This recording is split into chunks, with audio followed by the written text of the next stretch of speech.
Shalom, selamat berjumpa dalam kasih Kristus.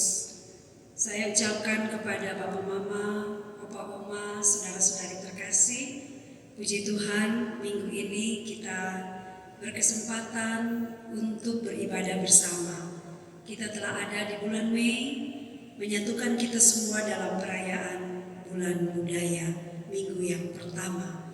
Untuk itu mari dengan hati penuh syukur kita hampiri hadirat Tuhan dengan nyanyian indahnya saat yang teduh.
Ibadah minggu pagi ini, jadilah dalam nama Bapa, Anak, dan Roh Kudus. Kasih, karunia, dan damai sejahtera dari Allah di dalam Tuhan kita Yesus Kristus dan di dalam tuntunan Roh Kudus menyertai saudara-saudari sekalian. Amin. Jemaat Tuhan yang terkasih, membuka perayaan bulan budaya minggu yang pertama, nats pembimbing bagi kita terambil dari Kisah Para Rasul pasal 10 ayat 34. Begini bunyi firman Tuhan. Sesungguhnya aku telah mengerti bahwa Allah tidak membedakan orang. Demikianlah nats pembimbing bagi kita.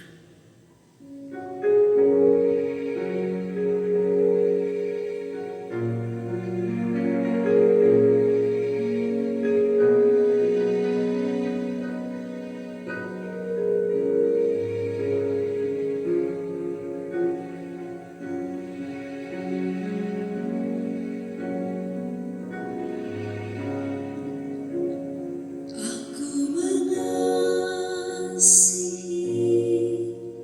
Engkau.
Ya Allah Bapa di surga, terima kasih atas kesempatan baik yang Tuhan beri bagi kami untuk bersekutu, memuji dan memuliakan nama-Mu. Saat ini kami memberi telinga kami, bahkan seluruh kehidupan kami, untuk belajar daripada firman-Mu. Namun kami mengaku keterbatasan kami. Tidak mampu kami mendengar secara baik, apalagi mengerti maksud dan rencana-Mu. Maka kami sangat membutuhkan Roh-Mu yang kudus bekerja di dalam diri kami semua, baik kami yang memberitakan firman, maupun kami semua yang mendengarkannya. Biarlah kami seperti tanah yang subur, yang siap ditaburi dengan benih-benih firman yang baik. Benih firman itu biarlah tumbuh dan menghasilkan buah-buah yang baik bagi kehidupan bersama kami demi kemuliaan Tuhan, dimuliakan di dalam dunia ini. Mari Bapa, berfirmanlah, kami siap mendengar. Amin. Jemaat Tuhan yang terkasih, firman Tuhan bagi kita terpilih dari Yohanes pasal 20 ayat 11 hingga ayat 18. Yohanes pasal 20 ayat 11 hingga ayat 18. Begini bunyi firman Tuhan. Yesus menampakkan diri kepada Maria Magdalena. Tetapi Maria berdiri dekat kubur itu dan menangis. Sambil menangis ia menjenguk ke dalam kubur itu, dan tampaklah olehnya dua orang malaikat berpakaian putih, yang seorang duduk di sebelah kepala dan yang lain di sebelah kaki tempat mayat Yesus terbaring. Kata malaikat-malaikat itu kepadanya, "Ibu, mengapa engkau menangis?" Jawab Maria kepada mereka, "Tuhanku telah diambil orang, dan aku tidak tahu di mana ia diletakkan." Sesudah berkata demikian, ia menoleh ke belakang dan melihat Yesus berdiri di situ. Tetapi ia tidak tahu bahwa itu adalah Yesus. Kata Yesus kepadanya, "Ibu, mengapa engkau menangis? Siapakah yang engkau cari?"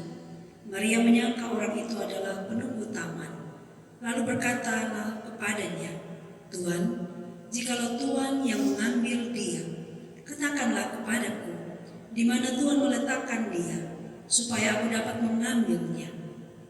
Kata Yesus kepadanya, "Maria." Maria berpaling dan berkata kepadanya dalam bahasa Ibrani, "Rabuni," artinya guru. Kata Yesus kepadanya, "Janganlah engkau memegang aku, sebab aku belum pergi kepada Bapa. Tetapi pergilah kepada saudara-saudaraku dan katakanlah kepada mereka bahwa sekarang aku akan pergi kepada Bapakku dan Bapamu, kepada Allahku dan Allahmu."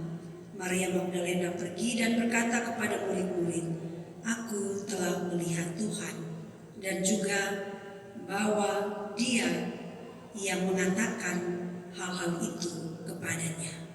Demikianlah firman Tuhan. Berbahagialah orang yang mendengarkan firman Allah dan yang mau memelihara firman itu di dalam hidupnya tiap-tiap hari. Haleluya. Haleluya, haleluya, haleluya.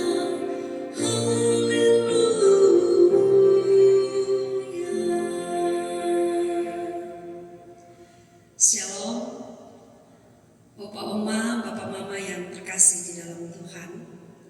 Tema kita dalam pembukaan Bulan Budaya tahun 2025 saat ini minggu pertama adalah Yesus membaharui praktek budaya yang tidak adil. Bapak Mama, saudara-saudara, Opa Oma yang terkasih di dalam Tuhan. Peran serta fungsi sosial budaya antara laki-laki dan perempuan dibentuk oleh masyarakat, diwariskan secara turun-temurun atau dari generasi ke generasi. Itu bisa bersifat tetap. Tetapi di bisa juga berubah-ubah sesuai dengan zaman atau masa. Allah memberikan tugas yang sama kepada laki-laki dan perempuan untuk memelihara dunia. Keduanya secara bersama dan saling melengkapi sesuai dengan kodratnya, menjalankan tugas di hadapan Tuhan. Baik manusia laki-laki maupun manusia perempuan diciptakan segambar dengan Allah, sama-sama diberkati dan diberikan tugas dan tanggung jawab. Di awal penciptaan semua berjalan baik, indah, rukun, harmonis. Namun kemudian berubah, dirusak saat manusia jatuh dalam dosa. Nampak Adam dan Hawa tidak lagi hidup dalam keharmonisan. Adam menuduh Hawa yang menggodanya. Maka akhirnya ia memutuskan untuk mengambil buah pohon yang terlarang itu. Adam juga mempersalahkan Tuhan. Adam berkata kepada Tuhan, perempuan yang engkau tempatkan bersamaku, dialah yang menyuruh aku, dialah yang menggoda.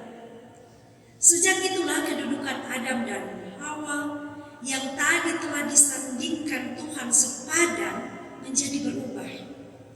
Dalam sejarah, bahkan di dalam budaya, terjadi yang namanya subordinasi, atau perempuan yang tadinya sama setara dengan laki-laki kemudian menjadi kelompok atau golongan kelas 2 atau nomor 2, dia diduakan.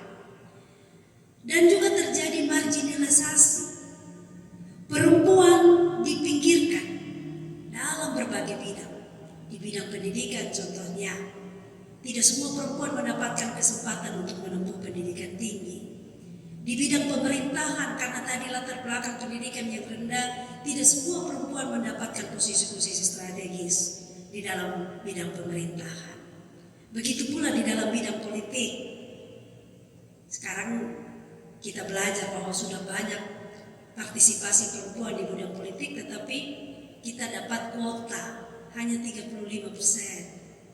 Nah, ada lagi, kita juga merasakan bagaimana kaum perempuan mendapat stereotip. Ada label negatif yang diberikan kepada kaum perempuan. Kalau omong perempuan, selalu orang berpikir, oh itu kaum lemah, penakut, kaum yang tidak pernah punya prinsip, ragu-ragu, kurang percaya diri. Dan bisa juga ketika menafsirkan Alkitab, kejatuhan manusia, perempuan juga bisa dicap sebagai kaum yang suka menggoda laki-laki. Sejak dahulu kala sampai saat ini, tidak sedikit kita mendengar kasus kekerasan secara fisik, juga kekerasan emosional dialami oleh kaum perempuan. Mereka bisa mendapatkan makian, bulian, kata-kata kasar dan sebagainya. Ada juga kekerasan ekonomi, kaum perempuan ditelantarkan. Ada kaum perempuan yang tidak dijamin hidupnya.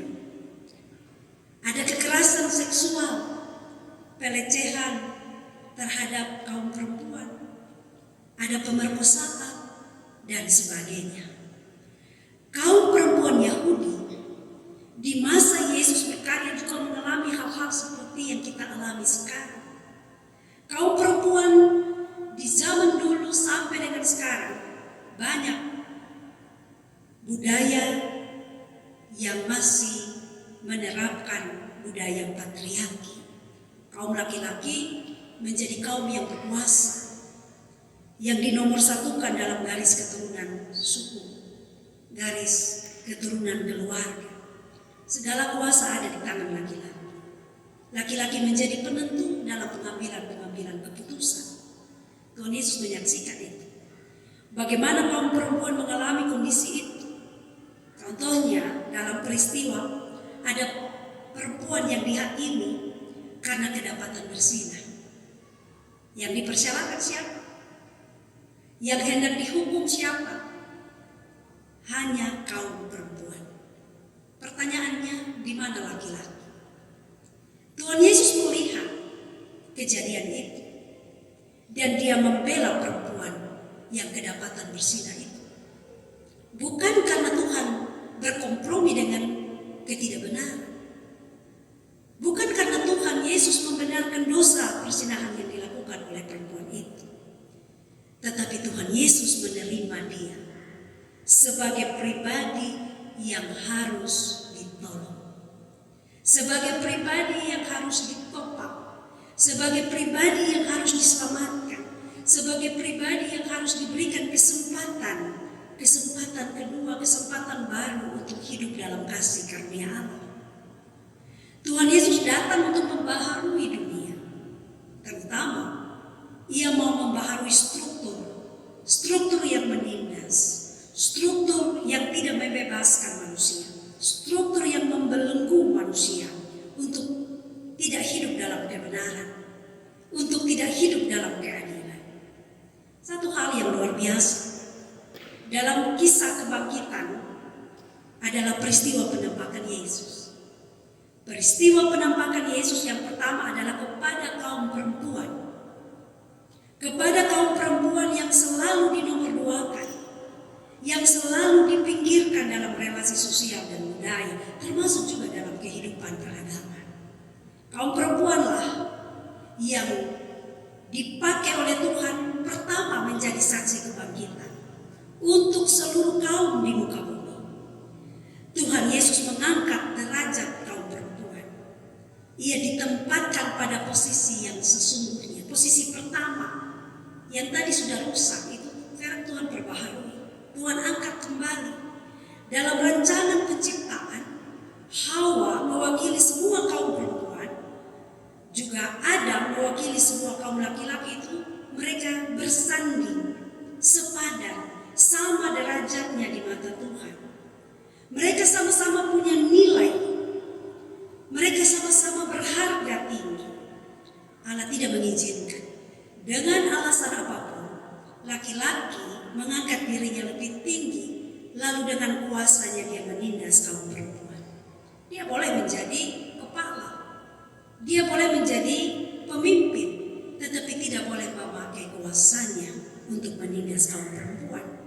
Manusia laki-laki dan perempuan memang tidak sama dalam hal kodratnya secara biologis, namun dalam hal harkat dan martabatnya mereka sama di hadapan Allah. Apalagi manusia laki-laki dan perempuan itu segambar, satu gambar dengan Allah. Maka Allah tidak memperbolehkan salah satu melakukan yang tidak benar, tidak adil. Karena itu jelas merusak gambar Allah di dalam diri sesamanya. Bapak, Mama, Bapak, Oma, saudara-saudara terkasih, dari kisah penampakan Yesus dan kisah yang kita baca hari ini, seorang perempuan bernama Maria Magdalena dijadikan menjadi saksi kebangkitan Kristus. Yang pertama, membawa kita untuk cari tahu, selain alasan agar manusia perempuan itu diangkat derajatnya dan mengalami keadilan dalam relasi dengan kaum laki-laki, mari kita juga mencari atau menggali lagi, apa ada alasan lain. Saya melihat di sini Tuhan Yesus mau mengangkat satu sisi yang selalu tadi stereotip, selalu manusia perempuan itu dianggap sebagai kaum lemah yang sering dinilai laki-laki sebagai apa sih perempuan itu, sedikit-sedikit menangis. Nampak perempuan itu selalu pakai segala-segala diukur dengan hati, dengan rasa.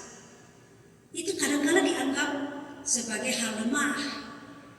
Tetapi ternyata di sini Tuhan Yesus mau mengatakan bahwa itu sebenarnya kekuatan seorang perempuan.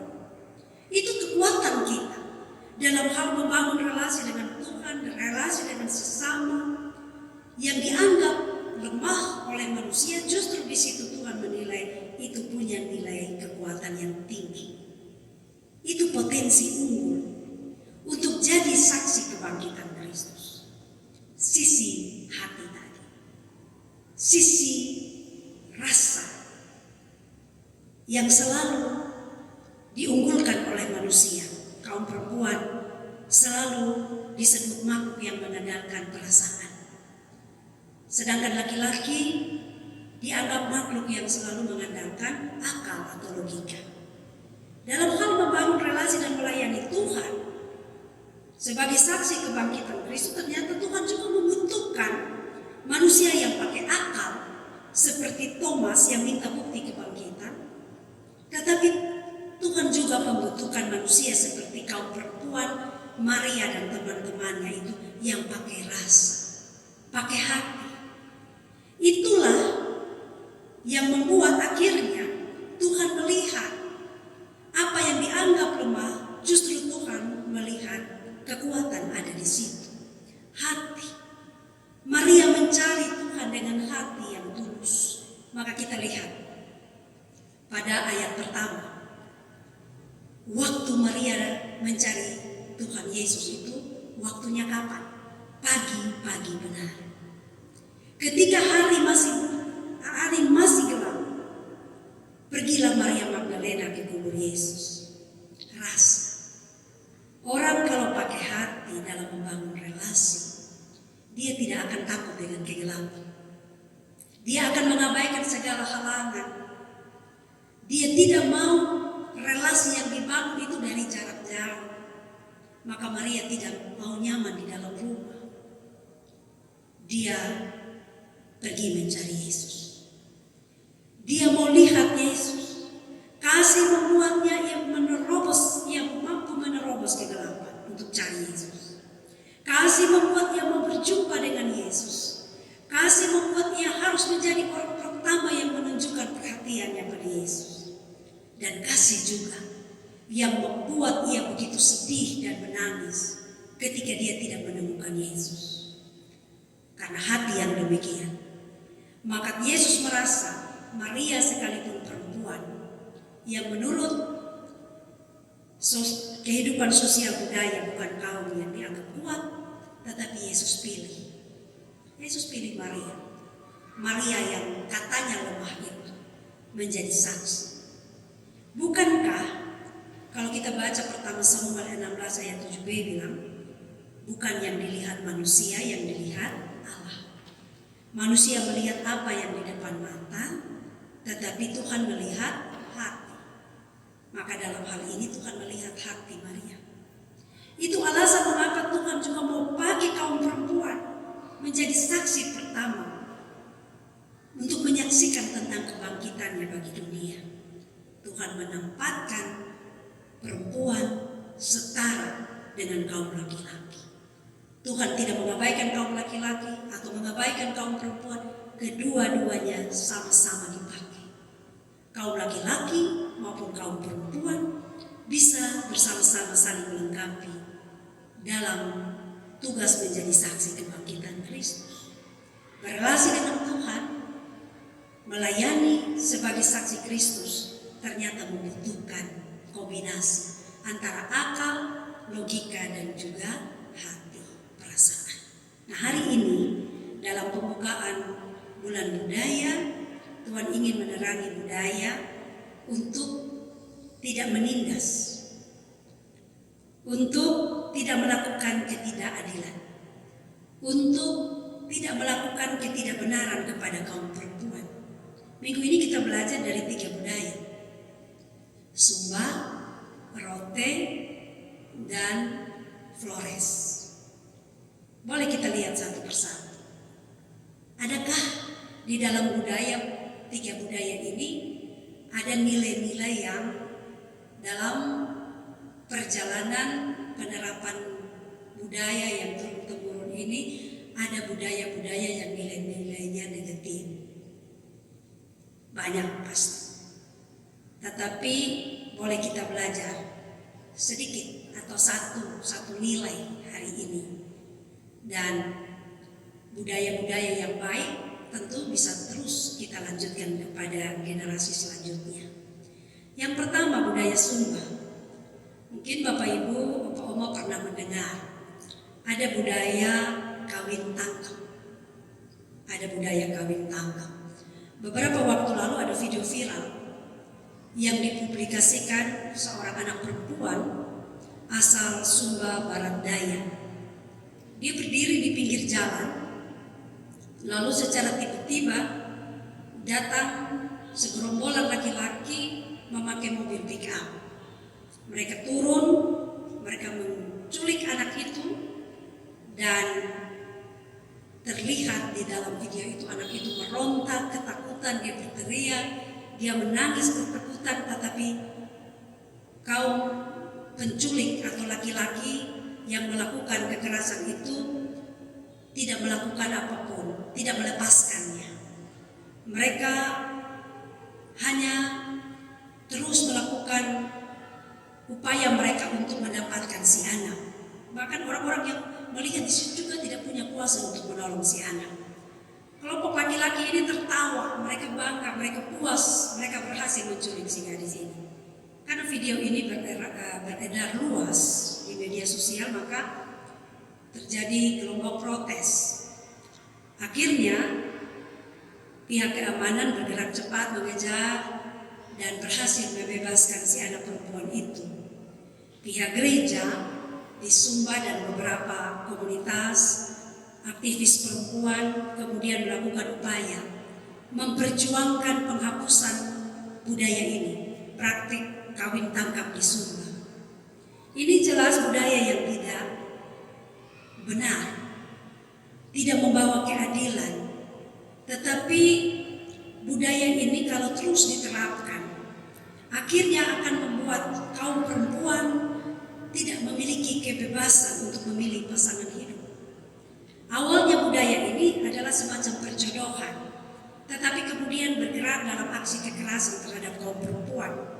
Maka bisa kita kategorikan ini kejahatan kemanusiaan.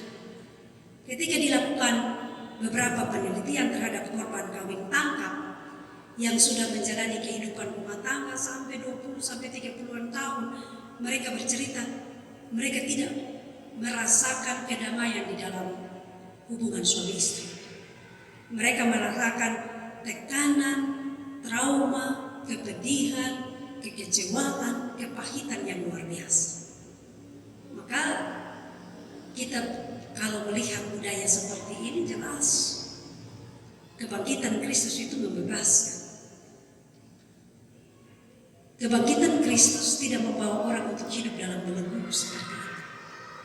Yang kedua, dalam budaya rote, budaya patriarki ini dipegang oleh orang-orang rote, membuat harta warisan hanya diberikan kepada anak laki-laki. Anak-anak perempuan tidak memiliki hak atas warisan orang tuanya. Hal ini punya dasar karena anak perempuan akan menikah dan akan keluar dari rumah. Maka warisan tidak boleh diberikan kepada mereka. Anak laki-laki lah yang harus pegang harta warisan keluarga. Ini menimbulkan rasa ketidakadilan, melahirkan rasa iri hati. Sama-sama anak, tetapi ada yang dapat, ada yang tidak dapat. Menimbulkan kecemburuan di hati anak-anak dan kehidupan saudara bersaudara pasti tidak harmonis. Bahkan ini juga berlanjut dengan kesempatan menempuh pendidikan. Karena kaum perempuan akan menikah dan akan keluar menjadi milik suaminya, maka dia tidak perlu disekolahkan tinggi-tinggi. Karena anak perempuan itu akan menjadi milik orang lain. Ini juga menjadikan perempuan menjadi terbelakang dalam hal kesempatan menempuh pendidikan. Juga nanti berdampak pada kesempatan dia punya pekerjaan dan dia punya kehidupan ekonomi yang lebih baik. Budaya yang ketiga, budaya Flores. Saya mengangkat dari budaya Manggarai. Di Manggarai ketika seorang anak baru lahir, keluar dari rahim ibunya, sang ayah, kakek, atau om yang berada di luar kamar persalinan akan menyerukan pertanyaan, "Atape angko Ataone, yang berarti orang luar orang dalam.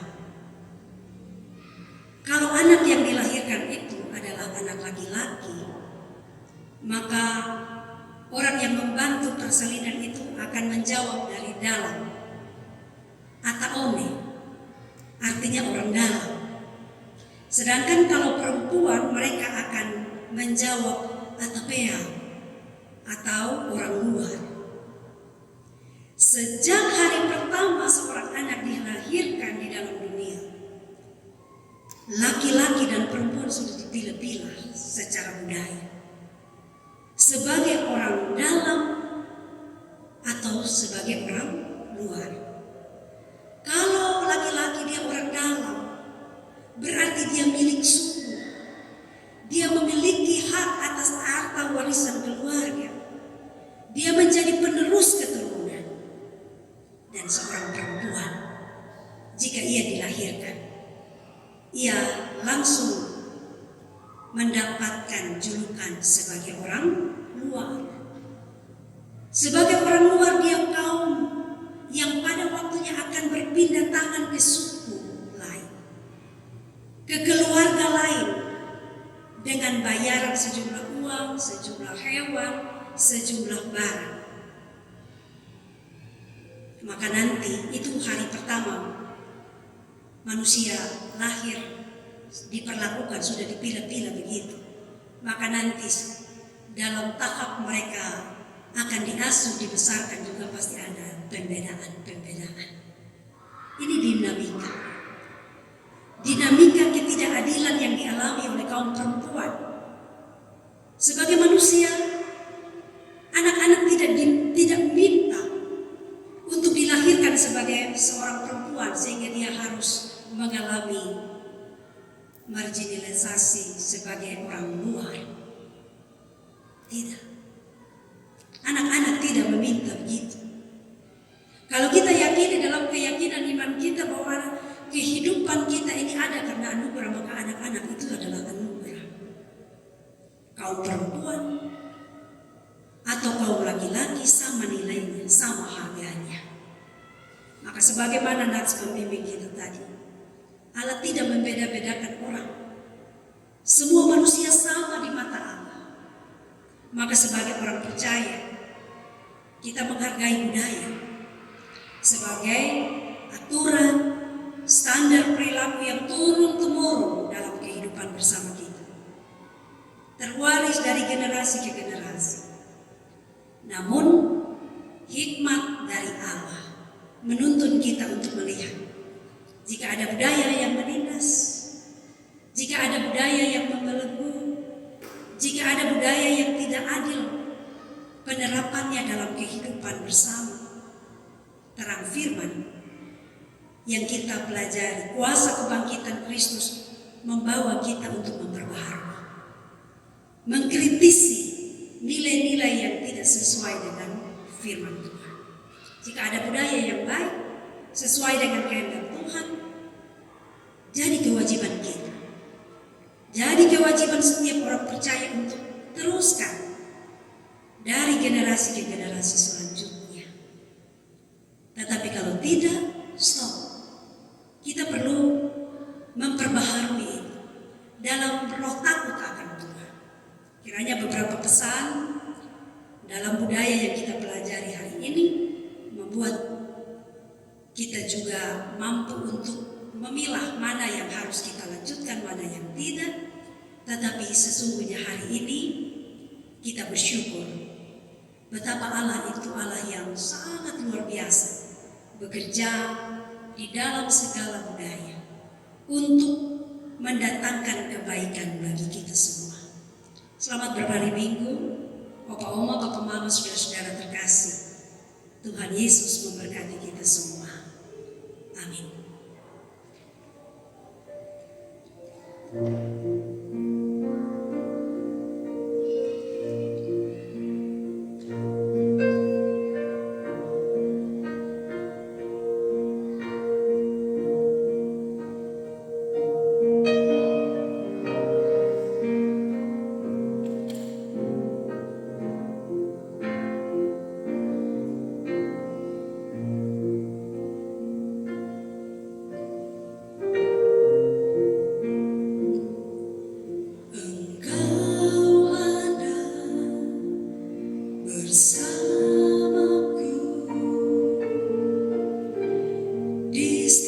musik hidupku, tak pernah kau biarkan ku sendiri.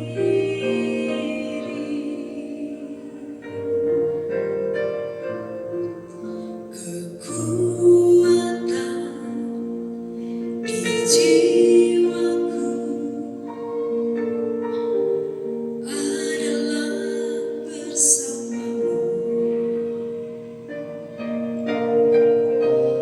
Tak pernah ku ragukan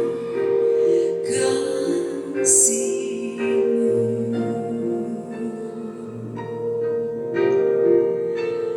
Bersamamu Bapa, ku lewati semua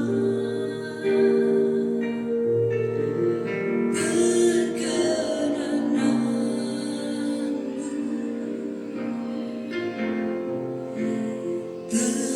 Teguhkan hatiku, Engkau yang bertindak, memberi pertolongan,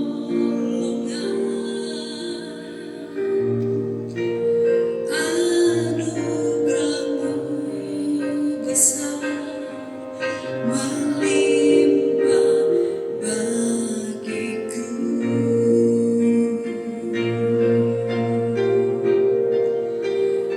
Bersamamu Bapa, ku lewati semua perkenanan-Mu yang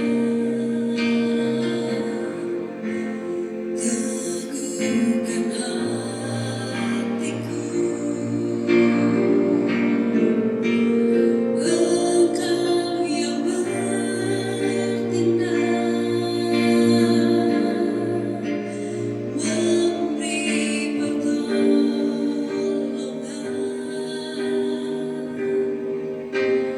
pertolongan, anugerah-Mu besar melimpah bagiku.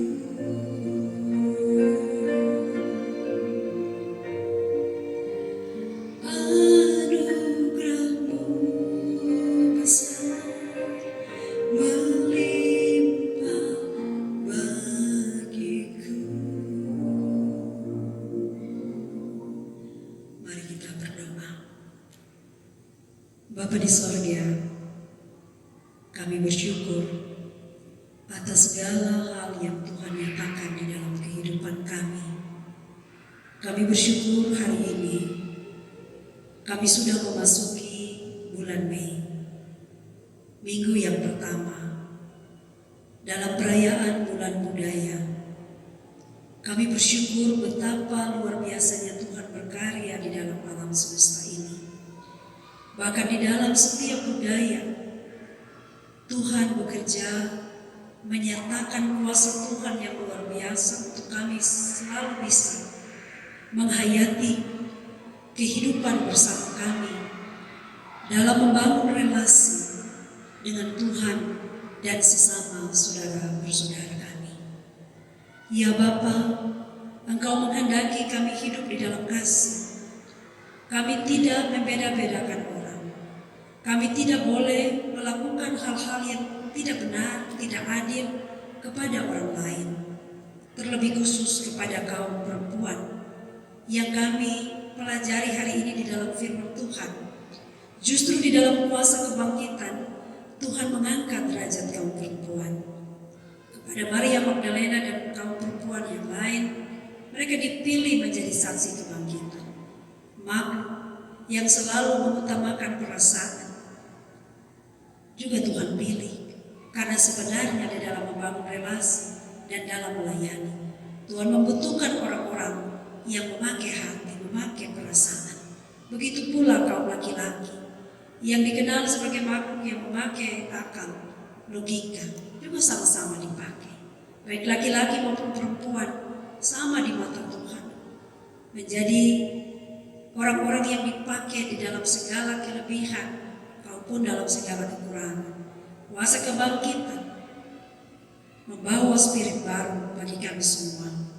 Bahwa siapapun kami dipilih, dipakai dan diurapi oleh Tuhan untuk menyaksikan kabar baik, membawa terang dan garam bagi dunia ini. Terima kasih, kami juga belajar dari budaya-budaya yang ada di sekitar kami.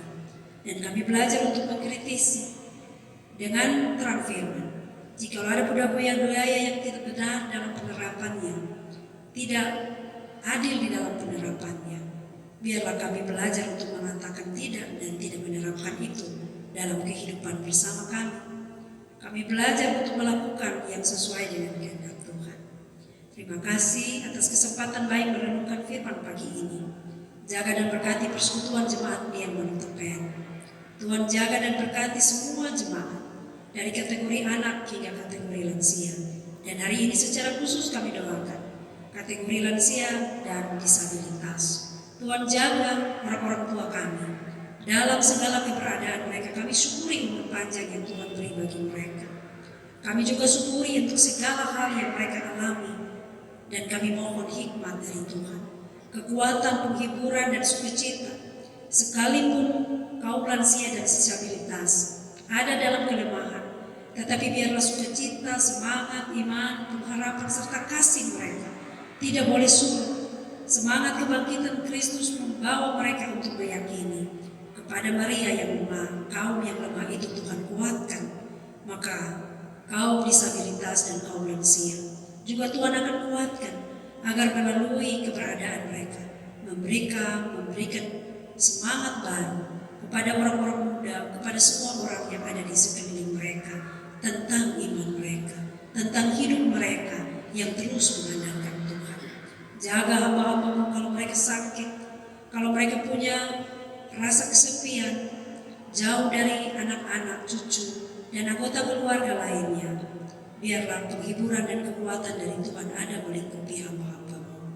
Makan minum obat-obatan semua yang dipakai, Tuhan berikan yang terbaik untuk hamba-hambamu bisa tetap hidup di dalam kekuatan, hikmat dan damai sejahtera Kristus.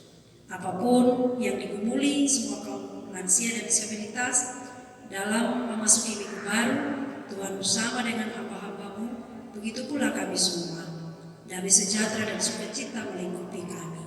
Terima kasih bersama UPP, lansia dan disabilitas, UPP Multimedia, tim Limuger yang boleh menyelenggarakan pelayanan hari ini kami syukuri. Dan biarlah Tuhan terus memperlengkapi kami untuk melanjutkan semua tugas-tugas pelayanan kami di minggu yang baru. Jaga kami semua, pribadi lepas pribadi, kehidupan keluarga kami, kehidupan persekutuan jemaat yang ada di Puyan Monotepen, bangsa kami Tuhan berkati. Kedamaian, kesejahteraan hidup menjadi bagian kami semua. Terima kasih banyak Bapa. Sekarang kami mengakhiri semua ibadah kami. Namun kami ingin Tuhan memberkati kami semua. Kami arahkan pandangan kami kepadamu dan kami mohon berkat-Mu untuk perjalanan hidup kami. Biarlah kasih, sukacita, anugerah damai sejahtera dari Allah Bapa, dari Yesus Kristus Tuhan, dan di dalam tuntunan kuasa Roh Kudus menyertai Bapa Mama, Opa Oma, saudara-saudara sekalian dari sekarang ini terus kekal selama-lamanya.